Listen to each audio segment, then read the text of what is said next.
मेहराबपुर में Sachal community development welfare association पारां हैदर करार इमाम बारगाह में 3 रोज़ा किताबी मेलो पंहिंजी पुॼाणी ते पहुतो।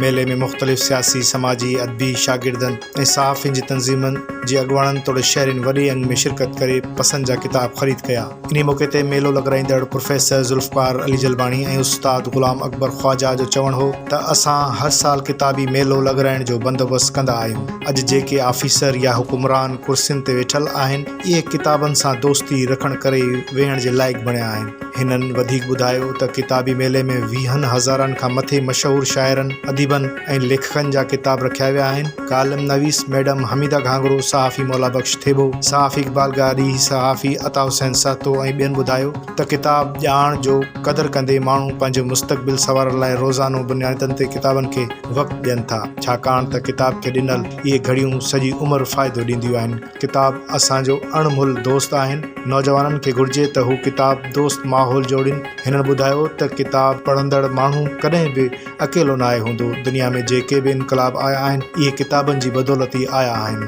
हिननि वधीक ॿुधायो त किताब पढ़ण जो शौक़ु जाॻाइण ऐं शऊर पैदा करण लाइ सचल कम्युनिटी पंहिंजे वसआर कोशिशूं जारी रखी पई, जेको साराह जोॻो कमु आहे। हिन मौक़े ते DEO सेकेंडरी खैरपुर अब्दुल समी बंबरो ऐं अदीब कमरुन्निसा जोखियो महिमान तौरु शिरकत कई, जॾहिं त कोठायल तक़रीब में इल्मी, अदबी ऐं ॿियनि शख़्सियतनि खे मञता तौरु एवॉर्ड पिणु ॾिना विया। असांजे हिन शहर में अहिड़ी किताब मेला जेके अॻे असांजा बुज़ुर्ग लॻाईंदा, उनखे चवंदा किताब नुमाइश।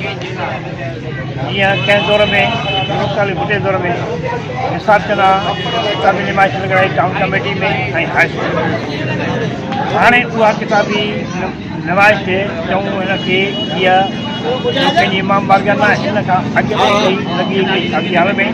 ऐं किताब ज़रूरी उहो किताब आहे असल में इल्मु, ॼाण, सिनी ओसर, माण्हुनि जी अख़लाक़ियात खे बुलंद करणु, माण्हुनि जे सूरनि खे नोटेट करे ॿियनि माण्हुनि ताईं पहुचाइणु। ही हिकु मैसेज घर आहे ऐं हिन मैसेज खां बग़ैर माण्हू अंधो, ॿोड़ो, गूंगो। अदा असां सचल कम्युनिटी जे तरफ़ां 3 ॾींहं जेका सो किताबी मेलो रखियो आहे। असांजे मक़सदु किताबी मेले जो इहो आहे त असां सचल कम्युनिटी जे तरफ़ां मुख़्तलिफ़ प्रोग्राम कराईंदा आहियूं, जंहिंमें किताब जी महाूरत या का शख़्सियत मरी वेंदी आहे। उन पंहिंजो सचल कम्युनिटी जो तारीफ़ कराए पंहिंजो। मां ख्वाजा ग़ुलाम अकबर सचल कम्युनिटी में मां सदर आहियां ऐं असांजी जेका सचल कम्युनिटी जो कमु इहो आहे माना फलाई कंहिं बि शइ जी का थींदी आहे। ऐं उनजो हिकिड़ो कमु आहे त को ग़रीब मरी वेंदो आहे त उनखे कफ़न मुफ़्त मिली, उन में शीओ हुजे या सुनी हुजे।